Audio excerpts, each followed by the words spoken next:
जय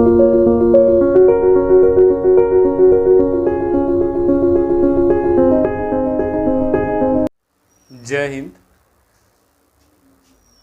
आज की क्लास में हम लोग बात करने वाले हैं कि मौर्य साम्राज्य के बाद क्या हुआ।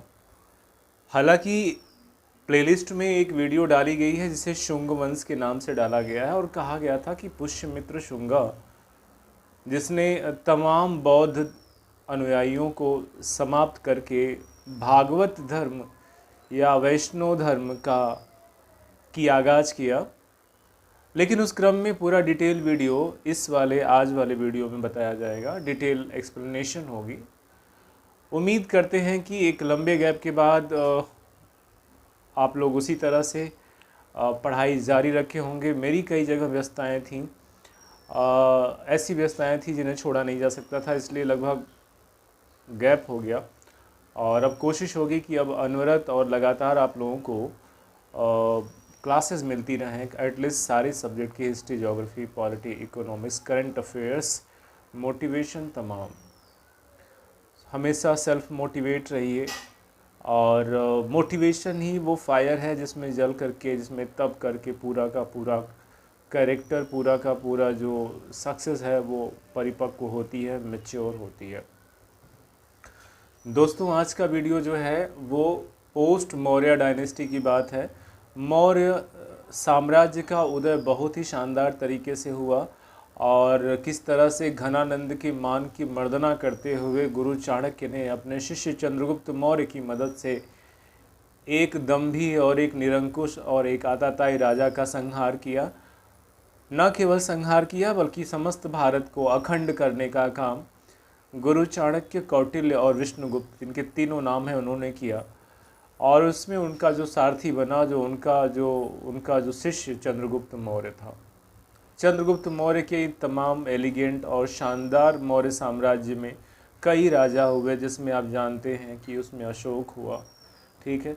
और बाद में इस वंश के अंतिम राजा बृहद्रथ की हत्या करके शुंग शासक, जो कहीं न कहीं सामंत ही रहा होगा मौर्य साम्राज्य में, उसने इनकी लापरवाहियों, इनकी ढीलढाल नीतियों और इनकी कमज़ोरियों का फ़ायदा उठा करके अंतिम मौर्य शासक बृहद्रथ की हत्या कर दी और शुंग वंश की स्थापना की। इसके पहले जो वंश था मौर्य साम्राज्य, वो बौद्ध अनुयायी थे कमोवेश।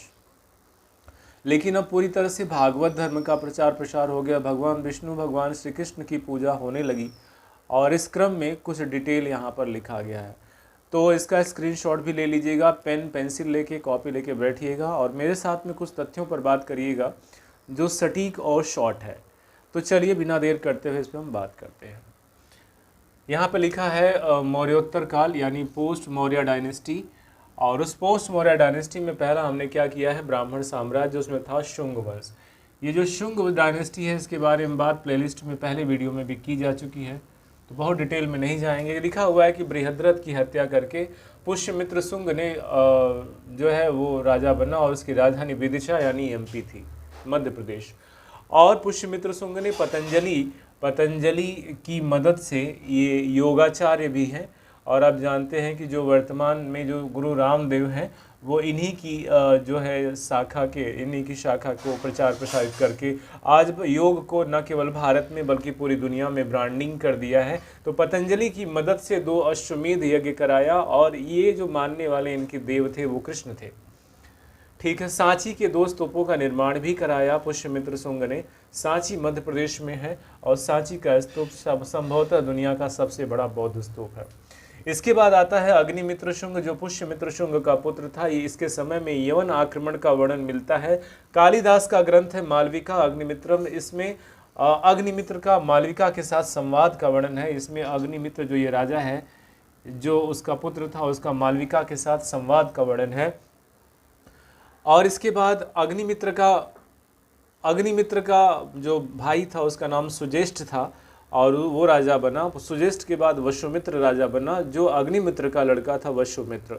वसुमित्र के बाद उसका पुत्र यानी अग्निमित्र का पोता वज्रमित्र बना और वज्रमित्र के बाद जो राजा बना वो भागवत बना। भागवत में इम्पोर्टेंट ये बात है कि इसके दरबार में हेलियोडोरस नामक हिंद यवन शासक, हिंद यवन दूत यानी एम्बेसडर भारत आया था। उसने जो है भारत में भागवत धर्म से प्रभावित होकर के भागवत धर्म यानी भगवान विष्णु की आराधना स्वीकार कर ली और इसने विदिशा यानी एमपी में गरुड़ ध्वज की स्थापना की। तो ये यहाँ पर एक इम्पोर्टेंट ये भी है गरुड़ ध्वज। दूसरा क्या है, मालविका अग्निमित्र मोस्ट इम्पोर्टेंट है, तो यहाँ पे मैं 2 हैशटैग लगाता हूँ।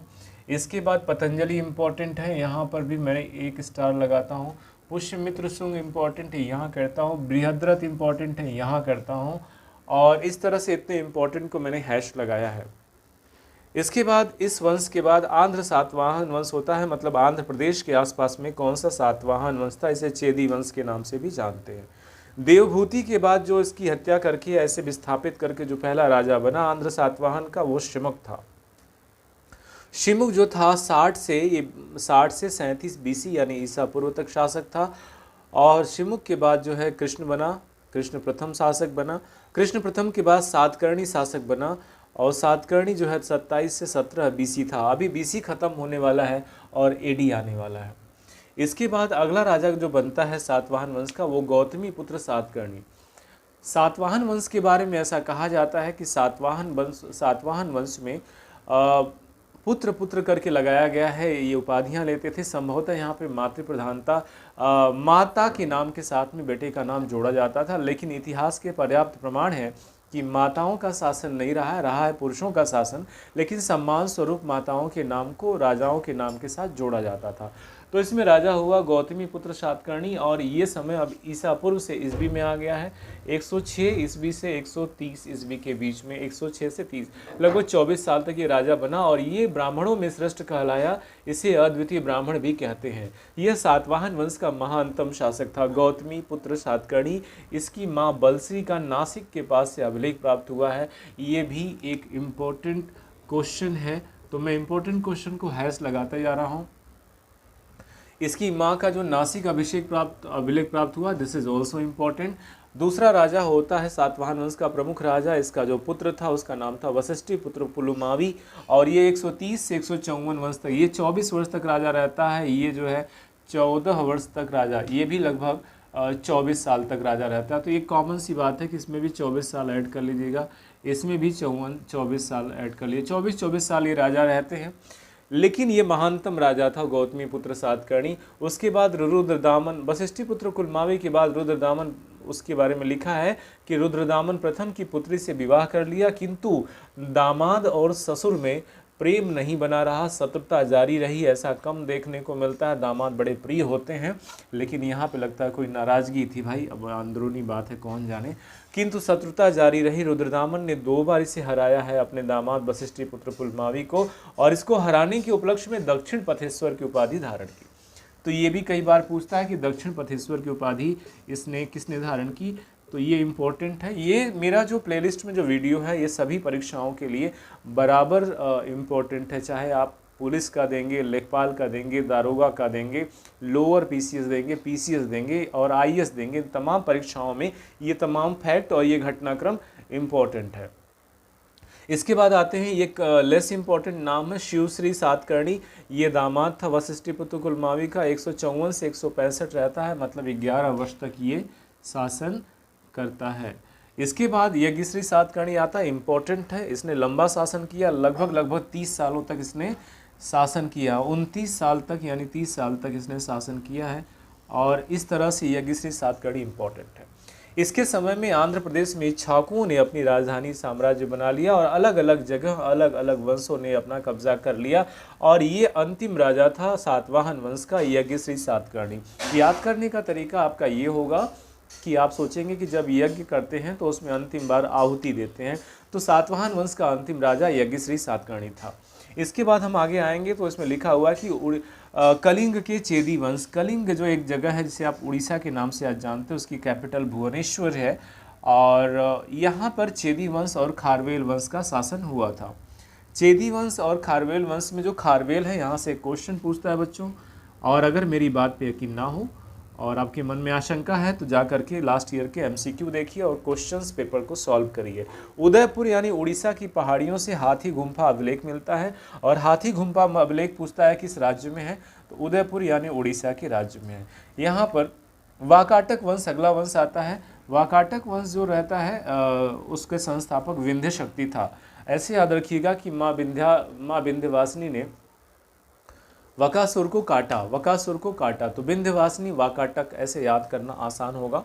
वाकाटक का संस्थापक विंध्य शक्ति था। इसका समय 255 से 275 था। 20 साल तक राज्य किया। इसकी राजधानी कैपिटल बरार थी। बरार एकदम आपको साउथ में दिखाई दे रहा है। बरार, बीदर, ये सब जो जगह हैं, तो ये यहाँ पर इसका संस्थापक था। इसकी तुलना इंद्र या विष्णु से की जाती है।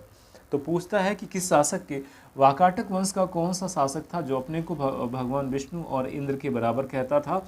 ये था विंध्य शक्ति। इसके बाद इसका पुत्र प्रवरसेन होता है। 275 से लेकर के 335 तक राजा रहता है। इसके बाद रुद्रसेन रहता है 335 से 360। रुद्रसेन के बाद पृथ्वीसेन फर्स्ट आता है। इसके बारे में एक रोचक जानकारी है कि चंद्रगुप्त द्वितीय अर्थात विक्रमादित्य, जो अब मैं आपको गुप्ता पढ़ाऊंगा इसके बाद, तो उसमें ये बताएगा कि चंद्रगुप्त द्वितीय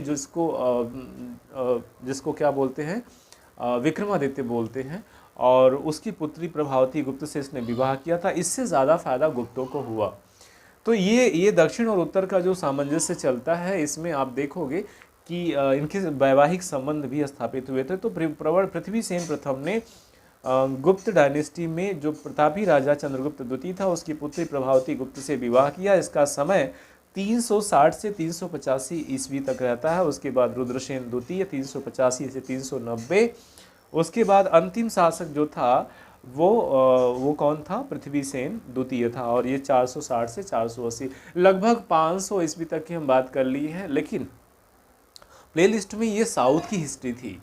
साउथ में आपका मन कम लगता है, उसका रीज़न ये है कि इनके नाम और इनकी एविडेंस और आपके दैनिक जीवन में जो इसकी जो झलकियाँ हैं वो कम दिखाई देती हैं।